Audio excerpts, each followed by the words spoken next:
Hi guys, my name is Janae Reese, or you can just call me Nay. And today I'm doing a Bible page breakdown, which is Proverbs 5. Guys, I think we're starting to get used to this now. I'm not going to hold you down. I feel like I'm really getting used to this stuff. So today we're going to be doing Proverbs 5, the King James Version, because remember, we don't mess with MSG anymore. We upgraded. Let's get started. Once we do the Bible page breakdown, you know how it goes. I'm going to break down the Bible page after I get done reading it, and we're going to study it, and I'm going to reteach it to you guys. Proverbs 5, King James Version. My son, attend unto my wisdom, and bow thine ear to my understanding, that thou mayest regard discretion, and that thy lips may keep knowledge. For the lips of a strange woman drop as an honeycomb, and her mouth is smoother than oil. But her end is bitter as wormwood, sharp as a two-edged sword. Her feet go down to death, her steps take hold on hell. Lest thou shouldest ponder the path of life. Her ways are movable, that thou canst not know them. Hear me now, therefore, O ye children, and depart not from the words of my mouth. Remove thy way far from her, and depart not from the words of my mouth.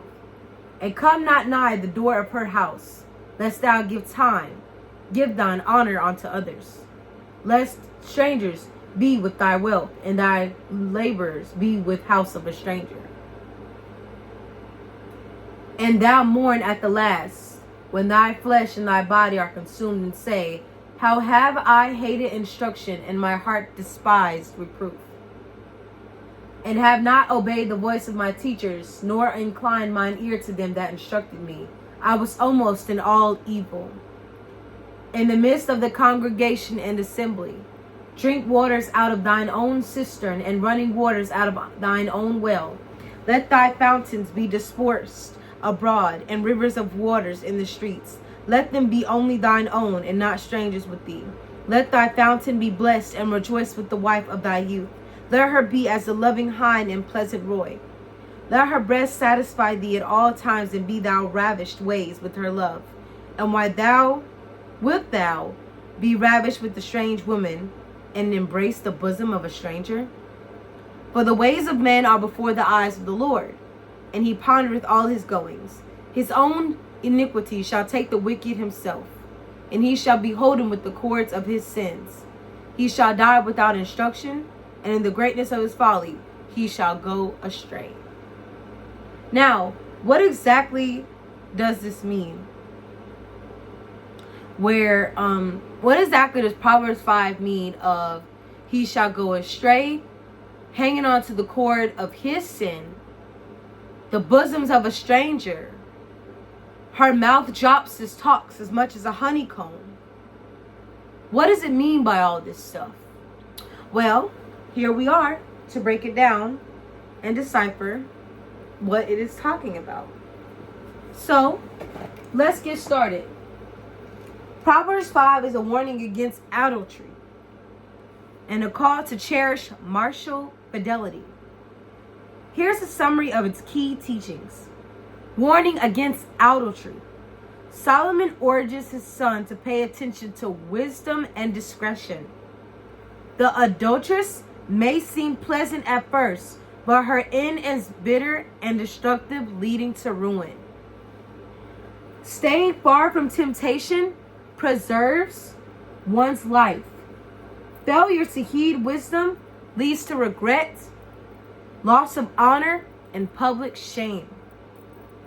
So, when it comes to adultery, a lot of people don't know what adultery is.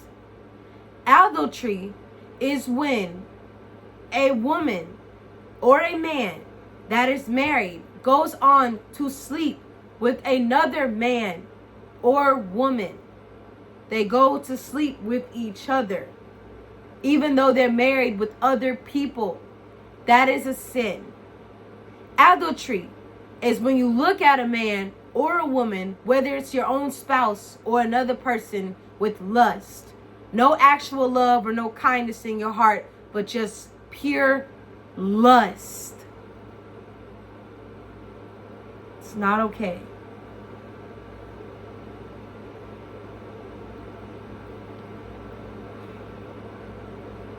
A man should find satisfaction in his own wife, rejoicing in her love. Marriage is pictured as a blessed union, a gift from God to be cherished. Adultery leads to ensnarement, but faithfulness brings joy. When you truly love someone, when you truly, truly care for someone, you will talk to them about God and how they should want to grow a relationship with Him. Do not be together if you are unequally yoked. God sees all human actions, and the wicked will be ensnared by their own disobedience. Lack of self-control leads to death. If you desire that person intimately and sexually over and over and over again, that is lust. There is no godness in that, no righteousness or no holiness. That is pure sexual lust. It is of the devil. Because you should not lust at that person every single day. You should not want to have sexual interaction with that person every single day. It just don't work like that. It's not okay. Proverbs 5 emphasizes the dangers of sexual immorality and the blessings of faithfulness in marriage. It warns that temporary pleasure leads to lasting destruction, while commitment to one spouse brings true fulfillment. If you are committed to that one person, and y'all are loving and kind and amazing to each other, and y'all are having Jesus Christ in the middle of y'all relationship, that means including Him in everything and never leaving Him out. That is true commitment, true fullness commitment to God and your significant other. That means focusing on God and focusing on each other as well. But if you do not see no actual love in that person, and you really only just see lust and sexual intimacy, and you want to have sex before marriage, it's not okay. Because when you have sex before marriage, it causes your temple to be dirty and not cleansed. Because it causes you also to be disobedient, not sanctified, and your temple to be unclean. And also, it causes you to be something that you are not. It causes you to fall into temptation of lust and sexual intimacy over and over and over again. And it will cause you to not want to break away from sexual intimacy. It causes you not to want to. Well, that is it of Proverbs 5 today, guys. Like I did with Proverbs 4 yesterday. Today I did Proverbs 5, Bible page breakdown. So of course I'm going to post this. I decided to post my YouTube videos to TikTok as well. And I want you guys to follow my social media, my Snapchat, my Instagram, my TikTok, my Facebook. My Facebook is Janae Reese. My Snapchat is Nay is a Dreamer. And my Instagram is Nay is a Dreamer. My TikTok is Nay is Trying or Nay is a Dreamer. And my YouTube is Nay is Trying. And I want you guys to follow all of that. Please like, subscribe, comment, turn on the notification bell so you know that I post every Friday, Saturday, and Sunday. And please just share this message. If you don't want to follow me or just support me, it's okay. Just at least share the message and get it out there of the Word of God. I love you guys, and this is Janae Reese signing out, or you can just call me Nay. Goodbye.